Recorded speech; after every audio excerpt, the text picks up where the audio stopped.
Assalamualaikum warahmatullahi wabarakatuh. Perkenalkan, nama saya Nuzulul Fikri Firmansyah dari kelas 1143, nomor presensi 27. Di sini saya akan mengerjakan tugas keterampilan sejarah, yaitu tentang pahlawan Pangeran Antasari. Yang pertama, saya akan menjelaskan asal-usul dan sejarah dari Pangeran Antasari. Pangeran Antasari merupakan cucu Pangeran Amir. Semasa muda, nama Pangeran Antasari adalah Gusti Inu Kertapati. Ibunda Pangeran Antasari adalah Gusti Hadijah binti Sulaiman. Ayah Pangeran Antasari adalah Pangeran Mas'ud bin Pangeran Amir. Pangeran Antasari lahir di Kaitangi, Kesultanan Banjar tahun 1909 dan meninggal di Banyan Bego, Hindia Belanda pada tanggal 19 Oktober 1862 dan pada umur 53 tahun. Pangeran Antasari seorang pahlawan nasional Indonesia. Ia adalah Sultan Banjar. Pada 11 Maret tahun 1962, dia dinobatkan sebagai pemimpin pemerintah tertinggi di Kesultanan Banjar.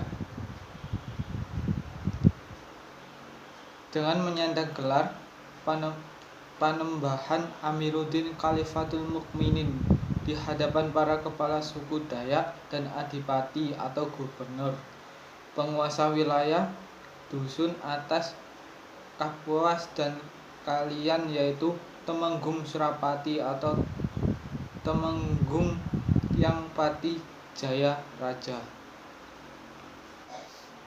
Dan selanjutnya yaitu kisah dari Pangeran Antasari. Dia cucu Pangeran Amir.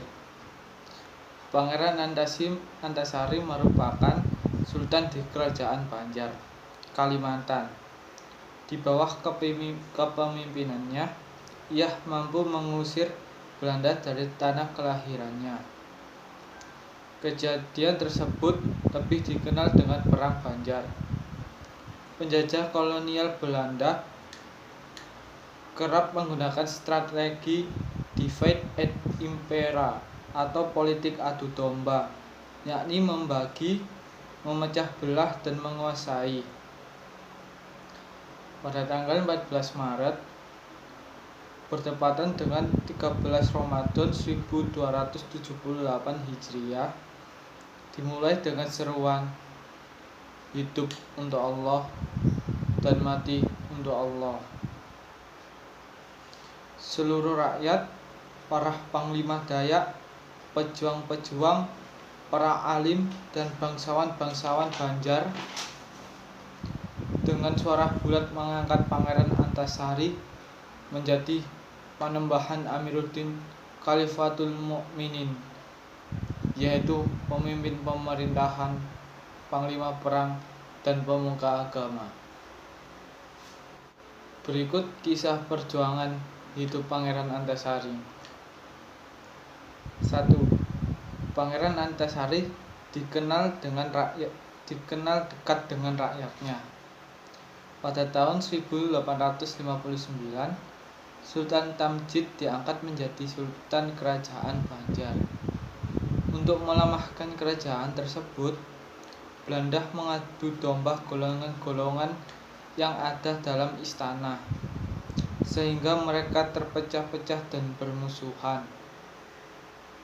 Pangeran Antasari berusaha membela hak Pangeran Hidayat, lalu bersekutu dengan kepala-kepala daerah hulu Sungai Martapura, Barito, Pelaihari, Kahayan, Kapuas, dan lain-lain.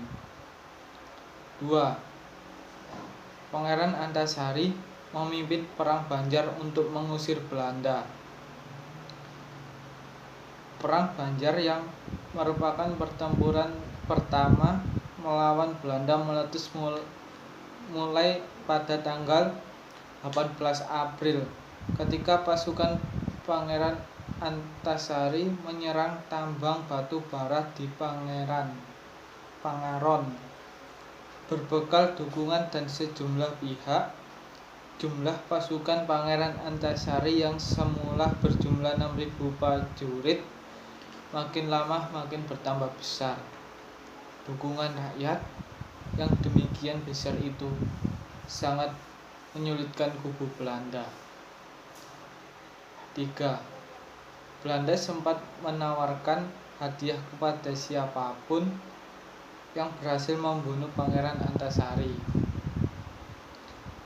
Dalam peperangan, Belanda pernah menawarkan hadiah kepada siapapun itu yang mampu menangkap dan membunuh Pangeran Antasari, yang berupa imbalan 10.000 golden. Namun sampai perang selesai, tidak satu pun orang yang mau menerima tawaran ini. Setelah berjuang di tengah-tengah rakyat, Pangeran Antasari kemudian wafat di tengah pasukan rakyat. Tanpa pernah menyerah, tertangkap, apalagi tertipu oleh bujuk rayu Belanda. Pada 11 Oktober 1862 di tanah kampung Bayan Bego, Sembaringan, dan meninggal pada umur 53 tahun. Yang ketiga, selanjutnya yaitu hal-hal yang dapat diteladani dari Pangeran Antasari. 1. Pangeran Antasari diabadikan pada Korem 101 atau Antasari, dan julukan untuk Kalimantan Selatan yaitu Bumi Antasari. 2. Pangeran Antasari telah dianugerahi gelar sebagai pahlawan nasional. 3. Untuk mengenalkan Pangeran Antasari kepada masyarakat, pemerintah Indonesia melalui Bank Indonesia mencetak gambar Pangeran Antasari dalam uang kertas Rp2.000. 4. Pangeran Antasari lahir dari keluarga Kesultanan Banjar. Semasa mudanya dipanggil Gusti Inu Kartapati. 5. Keluarga Pangeran Antasari memilih untuk tinggal di luar istana dan berbaur dengan rakyat biasa. 6. Gelar tersebut menempatkan beliau sebagai kepala pemerintahan, panglima perang, dan pemuka agama tertinggi pada saat itu. Sekian dari saya. Apabila ada kurang kata atau kata-kata yang tidak berkenan, saya mohon maaf dan semoga bermanfaat. Akhirul kalam, wassalamualaikum warahmatullahi wabarakatuh.